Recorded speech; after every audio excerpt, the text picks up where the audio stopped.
ഉശിരനായ സംഘടനാ പ്രവർത്തകൻ, അതുല്യനായ വിദ്യാർത്ഥി നേതാവ്, പത്തനംതിട്ട കാതോലിക്കറ്റ് കോളേജിൽ BA അവസാന വർഷ വിദ്യാർത്ഥി. KSU ആധിപത്യമുണ്ടായിരുന്ന കോളേജിൽ SFI പ്രവർത്തനം തന്നെ വെല്ലുവിളി നേരിട്ട കാലം. അവിടെയാണ് CV ജോസും MS പ്രസാദും നേതൃത്വത്തിലേക്ക് കടന്നു വന്നത്. 1982 ഡിസംബർ 17 കോളേജ് ക്യാമ്പസിൽ CV ജോസ് കുത്തേറ്റ് മരിച്ചു. കൊലപാതകത്തിന് പ്രധാന സാക്ഷിയായിരുന്നു MS പ്രസാദ്. ഉച്ചഭക്ഷണത്തിന് എത്തുമെന്ന് ഉറപ്പ് പറഞ്ഞാണ് തിരുവോണനാളിൽ രാവിലെ MS പ്രസാദ് വീട്ടിൽ നിന്നിറങ്ങിയത്. എന്നാൽ അക്രമി സംഘം അദ്ദേഹത്തെ പിന്തുടരുകയായിരുന്നു.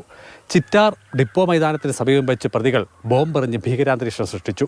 സമീപത്തെ വീട്ടിൽ അഭയം തേടിയ പ്രസാദിനെ അവിടെ വെച്ച് വെട്ടിക്കൊലപ്പെടുത്തുകയായിരുന്നു. കേസിൽ വിചാരണ തുടങ്ങാനിരിക്കെയാണ് അത് സംഭവിച്ചത്. INTUCയുടെ ജില്ലാ തലത്തിൽ തീരുമാനിക്കപ്പെട്ട ഒരു തീരുമാനം ചിറ്റാർ വെച്ച് നടപ്പാക്കാൻ ഒരു പക്ഷേ സാധ്യത തീരെ കുറവായിരുന്നു. പക്ഷേ അന്ന് തിരുവോണനാളും ഉത്സവത്തിൻ്റെ ലഹരിയിലും മൂഡിലുമായിരുന്നു ആളുകൾ എന്നുള്ളതുകൊണ്ട് ഇവിടെ വെച്ച് നടപ്പാക്കാൻ അവർക്കൊരു അവസരം കിട്ടിയപ്പോൾ അത് ആ ദിവസം മറ്റ് ആക്രമണങ്ങളോ മറ്റ് മനുഷ്യനൊന്നും അങ്ങനെ ഒരു ചിന്താഗതിയിലുള്ള ഒരു ദിവസം അല്ലല്ലോ ഈ തിരുവോണം എന്ന് പറയും.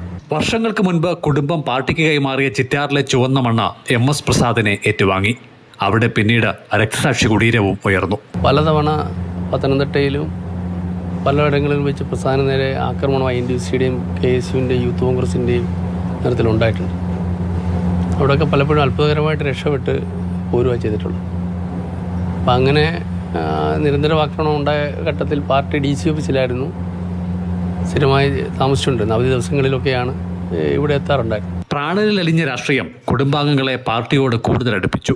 അത് മലയോര ജില്ലയുടെ കിഴക്കൻ മേഖലയിലാകെ ചെങ്കൊടിക്ക് കൂടുതൽ നിറം പകർന്നു. മാത്രമല്ല, പ്രസാദിന്റെ സഹോദരൻ MS രാജേന്ദ്രനാണ് ഇവിടെ CPM ഏരിയ സെക്രട്ടറി. 8 പ്രതികളും കുറ്റക്കാരാണെന്ന് കോടതി കണ്ടെത്തി. ജീവപര്യന്തം തടവായിരുന്നു ഇവർക്കുള്ള ശിക്ഷ. സംഭവം നടന്ന് 40 ആണ്ടോടടുക്കുമ്പോൾ പ്രതികളെല്ലാവരും തടവ് കാലാവധി പൂർത്തിയാക്കി പുറത്തിറങ്ങിയിട്ടുണ്ട്. CK Abhilal, Mathrubhumi news.